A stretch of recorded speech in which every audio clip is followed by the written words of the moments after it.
It's crazy how people just can't confront the aspects of themselves that they need to confront. If they would just do that, then you guys could both have closure.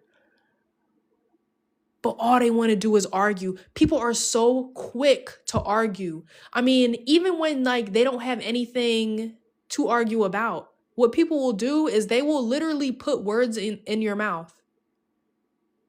They'll put words in your mouth, or they'll intentionally misinterpret what you're trying to say, even though they know what you're trying to say. They know what you're trying to say. But they'll twist your words and turn it around on you. You ever met somebody like that? I mean, I'm sure you have. You're trying to have a conversation with them, trying to get closure, trying to have a difficult conversation. You know it's going to be a difficult conversation, but it don't got to be an argument. It don't got to be a fight. But people want to turn everything into a fight, into a dramatic argument.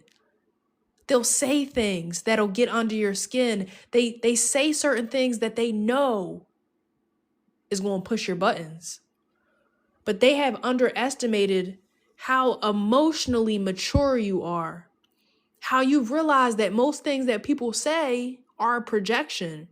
People are going to make you the perpetrator because they have to be the villain.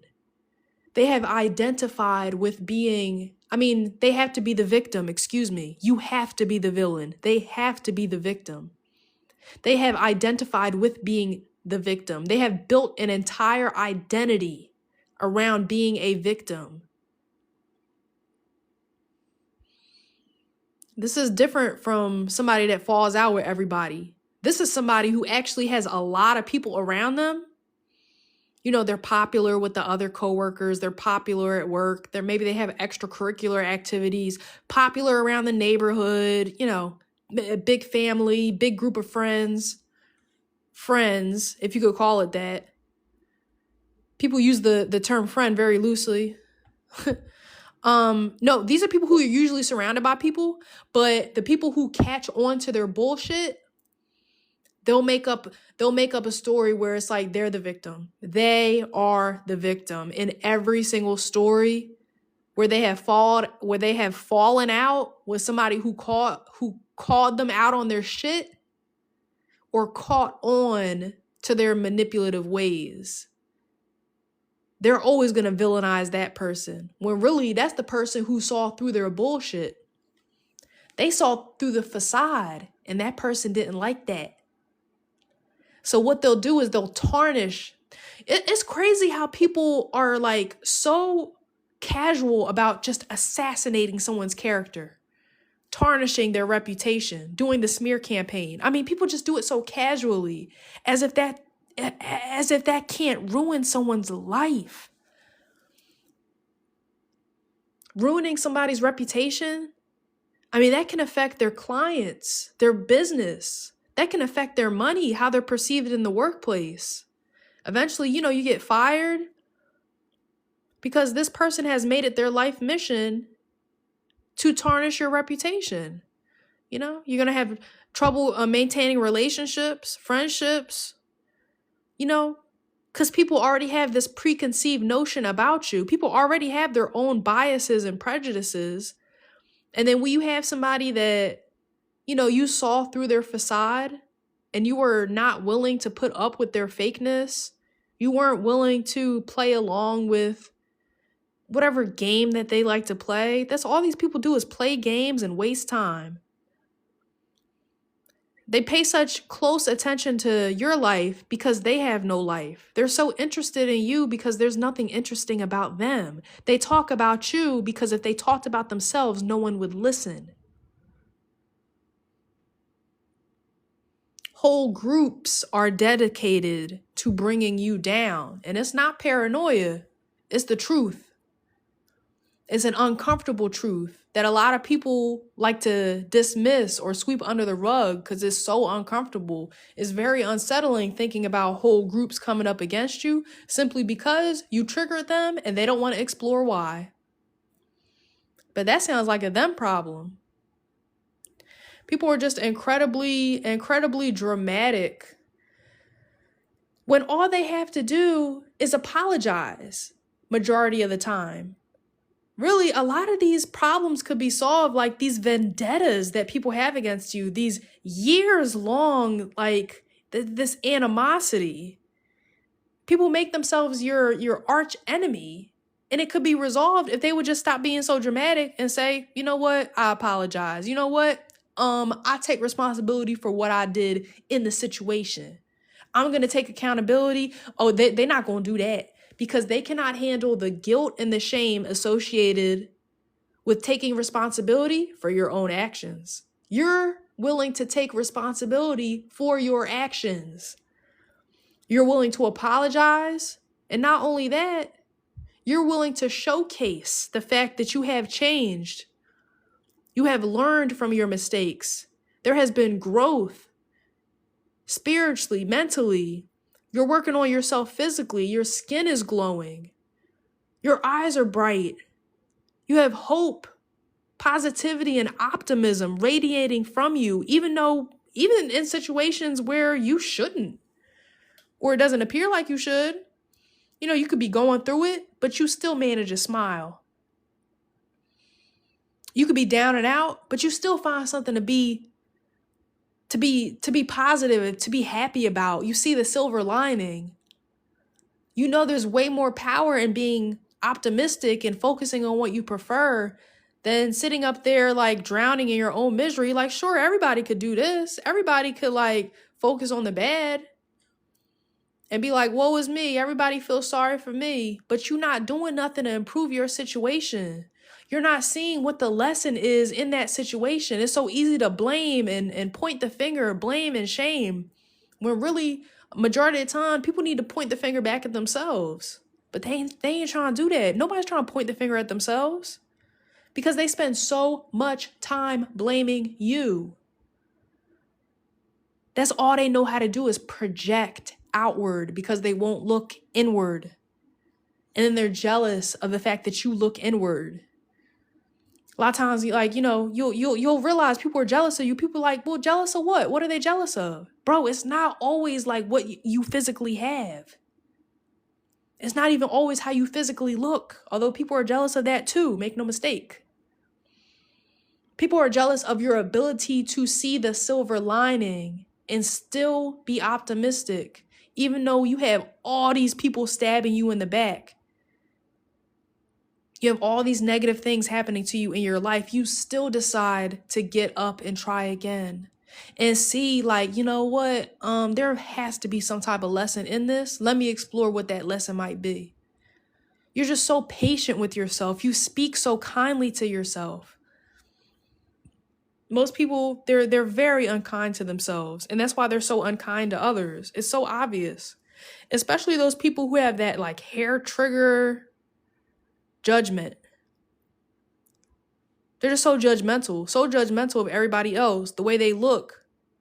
Somebody that's quick to like bully other people. You ever been out with somebody, like you just met somebody, right? And y'all getting to know each other and you go out maybe to the little food spot, something. Or if you drink, go to the bar, lounge, whatever. You go out with that person for like the first time.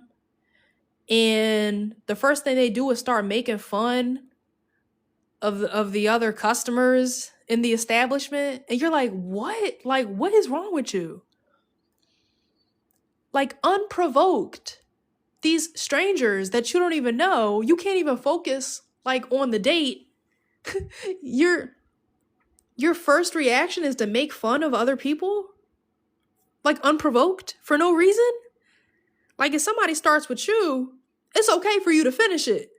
Okay, somebody comes for you, you come for them. Of course, you defend yourself. You ain't no bitch out here. But to make fun of somebody, to attack and antagonize somebody, to bully somebody unprovoked, that's just evil. And people don't get like how you're not like that. People are so offended by people that mind their own business. And that's all you do, collective. You just on your spiritual journey, doing your thing. And people want you to be negative. People want you to crash out. That's why they'll do everything. Sabotage your job, sabotage your reputation, Make sure you ain't got no income. Make sure you ain't got no vehicles. Make sure you ain't got no support system. Talk shit about you to your own family. Talk shit about you to their family so they have those people on their side. Anybody that will listen, strangers. They're telling them fairy tales and stories about how you stabbed them in the back. See, anything that somebody does to you, they say that you did that to them because they feel so guilty, but they don't want to like face that. So they'll just say, you did it. Let's ask the Moon Oracle what they want us to do about this situation. I haven't asked the Moon Oracle anything in a while. What? All you gotta do, guys, is attune to the divine, okay? Which basically means keep doing what you're doing. Keep looking at your higher consciousness. What would the dream version of myself that's living my dream life, what would they do?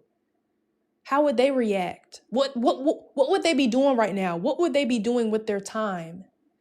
Because the dream version of ourselves, that's just the version of ourselves on another timeline that's living our dream life. But it's you, guys. It's you. There's only a certain set of actions and a certain belief system and thought process that needs to happen on a consistent basis for you to reach that dream life and step into that higher consciousness version of yourself that's living on that higher timeline. That's you. You deserve that life. And you know you deserve that life, which makes it so frustrating when you seem so far removed from that dream life. Sometimes it feels like you're being pulled backwards away from it. 2 steps forward, 3 steps back. When it rains, it pours. It's always something. It's just more tests. It's just more lessons. Because what you did, collective, you're very ambitious. You're very ambitious. Even before you incarnated here, you were very ambitious. And you said, give me the most tests so I can resolve the most karma and learn the most lessons so I could elevate faster to a higher vibration and a higher level of consciousness. And in doing so, maybe I can inspire a member of the human race to also raise their vibration, which will raise the vibration of the collective consciousness, because we all are one. We all come from the same source. See, when we're in our highest form, in our highest self, up on the higher heavenly planes, we understand all this with perfect clarity. But when we get down here, we just feel like we're constantly being sabotaged and stabbed in the back. So what can we do? Well, really nothing. There's nothing you can do about other people's behavior, what they think about you, how they react to you, how they don't react to you, what they say, what they don't say. We can't control none of that, guys. So don't try. All you have to do is tap into your higher self. Okay, new moon in Pisces. Man, let me tell you about them Pisces. I'm a Leo. I don't get along with Pisces. We're like a cat and mouse. Okay? Cat and fish. But I love them. I love Pisces because Pisces is the most intuitive and psychic sign. All them Pisces is psychic. I'm telling you. Because they are so tuned in. They are so tapped into their emotions. Sometimes it's like they're too tapped into their emotions. Like Leo, they're very fiery and passionate. And sometimes they can get too fiery and too passionate and lose the plot. Or say something they don't mean. Or go above and beyond. A lot of times with Leos, I'm a Leo, so I know it's like all or nothing. Or like we're like 0 to 100. Either we're all in or we are completely uninterested. But man, if there's something we could learn from a Pisces, is tapping in with your subconscious. Sometimes these Pisces, they be living in their own dream world. So then when they come back down to earth and come back down to reality, it sucks compared to that dream world, okay? But we need to be in that dream world a large majority of the time, because that's where visualization happens. That's where manifestation happens. Because the more we focus on our dream life, the more intuitive downloads that we're gonna get, so we can make the right decisions and take divinely inspired action. So it's not all okay, because I don't want you to get me wrong. It's not all, oh, so if we just envision and visualize, then all of our dreams will come true. Not necessarily. It's not necessarily what I'm saying, but it's the first step, because we have to change our thoughts first, and then the actions follow. Okay, guys? And the only way that we can make the correct actions is if we're tapped into our higher consciousness, which is God, spirit, source, whatever you want to call it, Allah, Elohim, whatever. Okay, it's everyone argues over the name. No one's denying that it's real. Okay, however you want to see God, source, your higher self, that's what we need to tap into. Follow your intuition. Listen to what your intuition is saying. And the only way that we can hear what our intuition is saying is if we unplug, even for like 5 minutes, 10 minutes. All we gotta do is unplug. Put on them binaural beats. It don't matter if people laugh at you. It don't matter if you feel super esoterical and esoteric and new age, and you feel like a total hippie that sits around and does yoga and rings bells and plays with crystals or plays with tarot cards. You know, it's unconventional. People are going to make fun of you, and sometimes you'll even feel a little silly for talking to, you know, what appears to be thin air. But that's walking by faith and not by sight, because we can't really go off of what we see. Because if we go off of what we see, then we're going to remain stuck with what's physically in front of us. That's why we can't just look forward at what's physically in front of us. We got to look inward at what our potential is. And then the more we contemplate in a moment of peace, even if that moment of peace is only 5 or 10 minutes during a nature walk, doing yoga, you know, stretching, meditation, listening to those binaural beats. I've been having to turn my phone off every day just so I won't scroll, because TikTok is so entertaining. You creators on TikTok, you guys are so fucking entertaining, and it is so addictive to just keep scrolling. Like, if it's not TikTok, it's YouTube. If it's not YouTube, it's Reddit. Like, bro, I even get caught up in the Instagram reels. Like, I have been, not just at night, because sometimes you can't turn your phone off at night because you need like the alarm in the morning. But like during the day, periodically, if I catch myself scrolling, bro, I turn my phone off, cut the phone off. Because you got to attune to the divine, because we get so lost. We're meant, you think like it's all coincidence, bro? There is no coincidences. There's no coincidence. They set it up like this for us to be as distracted as possible, because let's be real, okay? I'll just speak for myself, okay? We want to be distracted. Look at that.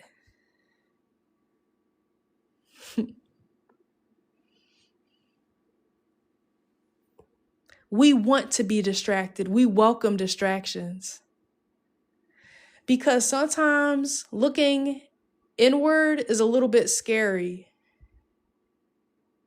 That's why sometimes when we have nightmares, it's because there are things in our waking hours that we are not confronting, because it's easier to not think about it. That's why people are so obsessed with you. It's easier to not think about their own subconscious, because there's a lot of skeletons up in there. And skeletons are scary.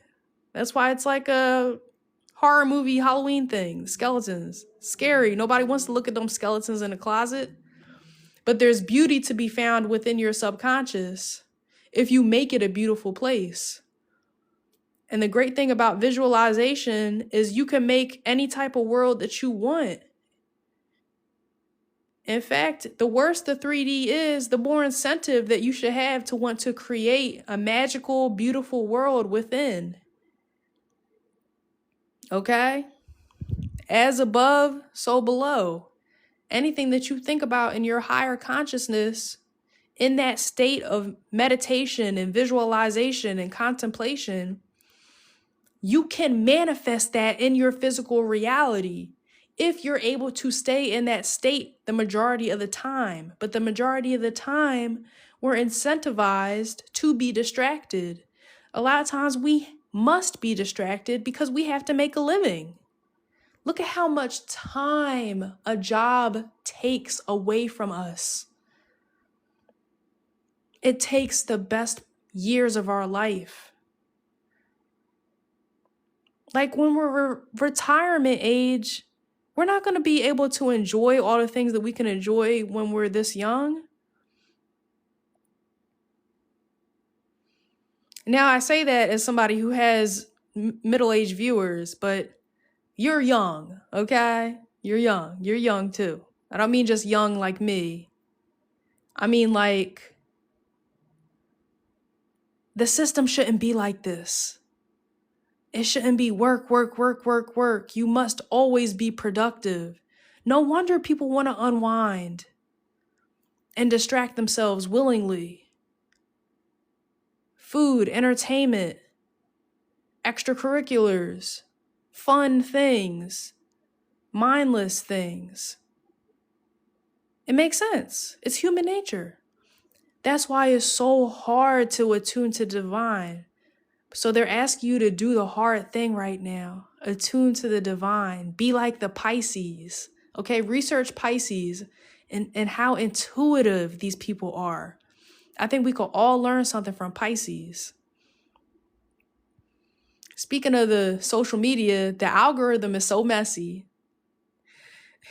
As a side note, the algorithm is so messy. They will make somebody's profile pop up or somebody's content pop up that you have not engaged with in years. It'll be somebody that you're trying to forget about, somebody that you're trying to get over, somebody that you have not thought about in years. The algorithm is so messy. They're going to be like, hey, you know that person that you're trying to get over and forget about?